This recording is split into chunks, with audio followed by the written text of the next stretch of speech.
အားလုံးပဲမင်္ဂလာပါ iSure မှာပြန်လည်ကြိုဆိုပါရစေညီမကတော့မြဖူပါဒီနေ့ဗီဒီယိုလေးမှာပြောပြပေးသွားမယ့်အကြောင်းကတော့ Incipio brand ကနေထုတ်ထားတဲ့ iPhone case တွေနဲ့ AirPod case တွေအကြောင်းပြောပြပေးသွားမှာဖြစ်ပါတယ်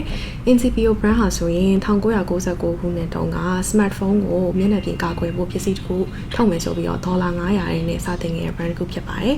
အခု20ကျော်ကြာမှာတော့နိုင်ငံတကာမှာလည်းအောင်မြင်မှုတွေရရှိနေပြီဖြစ်တယ်လို့ညီမတို့ iSure မှာဆိုရင်လည်းအပင်နေရရရှိတဲ့ထုတ်ကုန်တွေကိုအခြေခံပြီးထုတ်လုပ်ထားတဲ့ organic collection နဲ့အမြင့်ပေ12ပေကနေ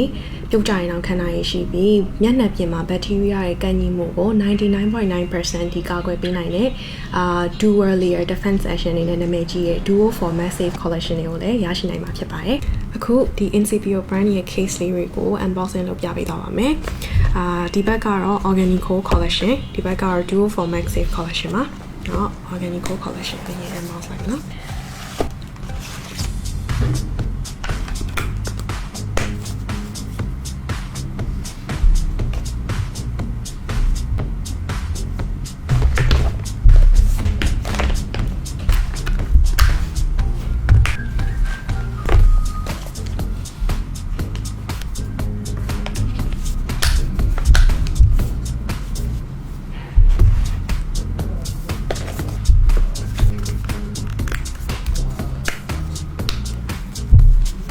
အခုက AirPod case တွေကို unboxing လုပ်ပေးတော့မယ်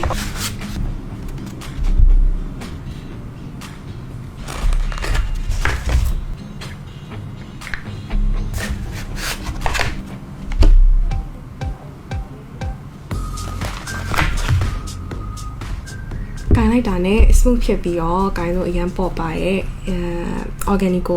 collection က case တွေကတကယ်ကိုအပင်ကနေရရှိတဲ့ material တွေကိုဒါသုံးပြီးတော့ပြုလုပ်ထားမို့လို့ကဘာမျိုးအစိတ်တောက်ဖြစ်စေမှာလည်းမဟုတ်ပါဘူးသုံးပြုပြီးလို့လွတ်ပစ်လိုက်ရင်တော့မှမျိုးစာအနေနဲ့ပျော်ဝင်သွားနိုင်တာလည်းတကယ်ကိုeco friendly ဖြစ်တယ်ပေါ့နော်ဒါကြောင့်iSure ကနေဒီ organic collection case တစ်ခုပဲယူတိုင်းဒီလိုမျိုးအပင်လေးတစ်ခုကိုလက်ဆောင်ပေးသွားမှာပဲဖြစ်ပါတယ်ဒီဗီဒီယိုလေးကိုဆုံးထိကြည့်ရှုပေးတဲ့အတွက်ကျေးဇူးတင်ပါတယ်နောက်ထပ်ဗီဒီယိုတွေမှာပြန်လည်တွေ့ပါမယ်